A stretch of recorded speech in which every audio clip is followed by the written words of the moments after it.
Okay, David, so a 2-1 win against City Liverpool at home. Hard fought win today? A good win against a decent outfit. We thought they'd be difficult to break down, we thought they'd be hard working, we knew their quality going forward and they showed all of that and took a deserved lead.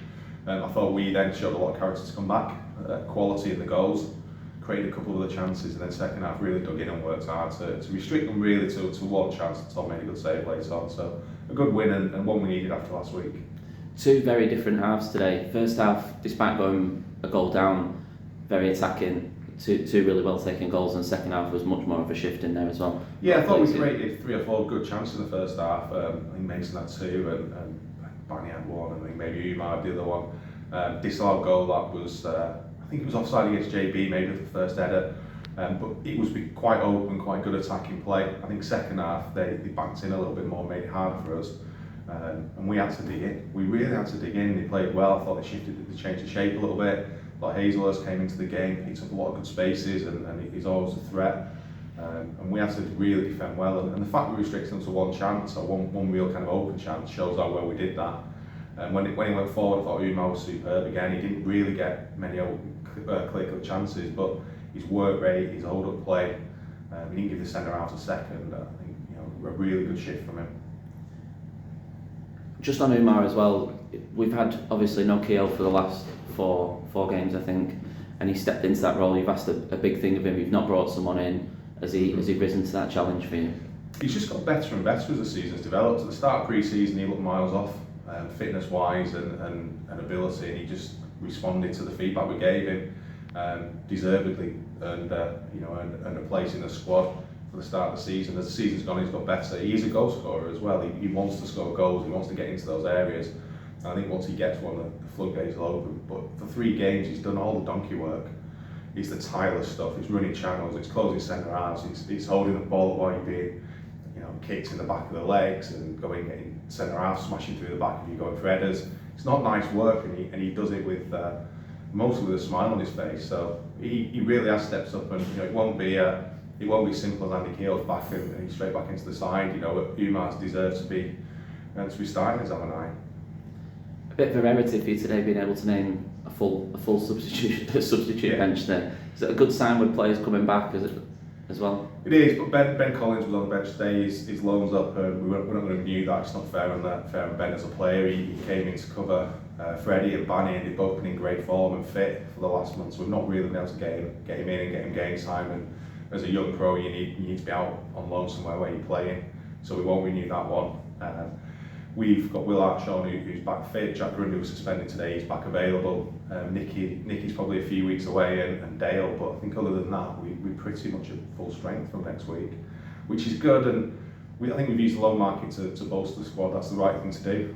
I'm very keen that we don't just bring players in. I don't want a squad of 20, 30, 40 players and lads appearing for 2 or 3 games. I think the closeness of the squad and the consistency of the sides we're able to name is a big part of why we've been successful.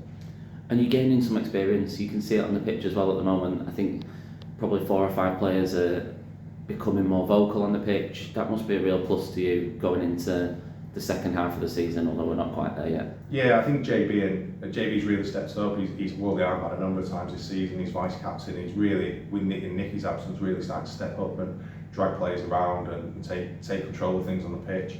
And Kane at the side of him is really good in terms of demanding more from players.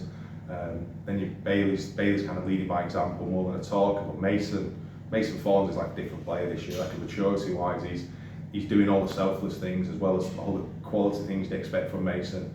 But he's another one who's asking more players, demanding more, organising.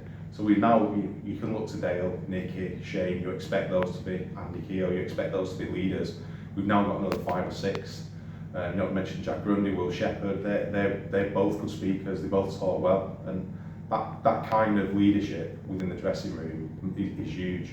The ability for them to police each other, to ask more for each other, to recognise when things aren't right and fix it. You need that in a squad, and we're starting to get that.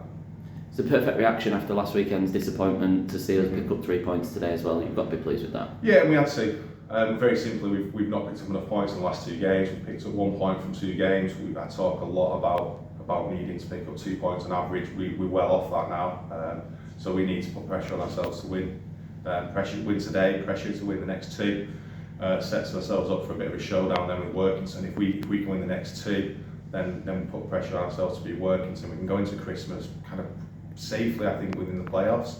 If we don't do that, then we run the risk of falling back into the pack. If you look, I think Kidsgrove are a point behind us. We've got a couple of other sides who are just behind, and we run the risk of just getting cut slightly adrift from the top four. So we've got to pick up points. As well as we've played in certain games, we've not won enough games. It's that simple. Draws aren't good enough.